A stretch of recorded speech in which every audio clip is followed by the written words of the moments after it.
Hi guys. I did pruning yesterday. My potted roses.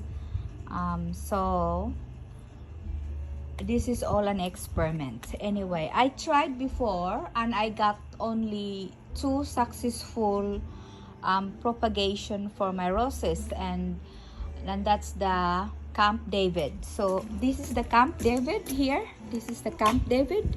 So from my original rose, I had a propagation and I had 2 successful for this Camp David propagation.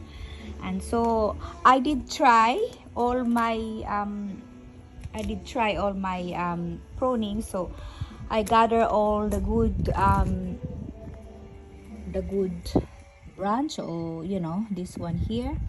So so I have, I think, 23. So this is the 3 varieties of roses I have. So these 1 here. So I propagate again the red, and this is Camp David, and this is Parfum de Paris, and this is Candlelight David Austin. So I got 23 mixed of these 3 roses that I want to propagate. And yes, and I'm using just an soil, ordinary soil. It's not a rose soil, but I put chokpu mixed with it.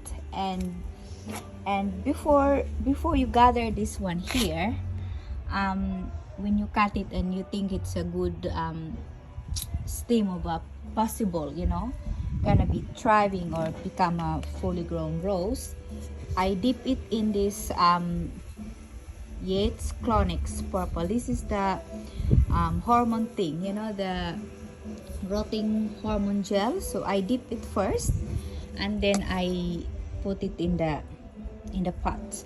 And after doing this all, I mix 1 gallon of water, and then mix with 1 cup of gugu juice. It's a probiotic liquid for your soil. It's good. It's really good for this one, and it's made of kelp, seaweed, and fish. So so far we've been using this in when we're planting, when we just need to plant anything, any kind of flowers or plants. We always condition after that with gugu juice. So that's it. So I hope this 23 potted bare roots roses will begin to be successful. And yeah, it's an experiment. So let's see what happened, and I'm gonna update you next. Okay, bye bye.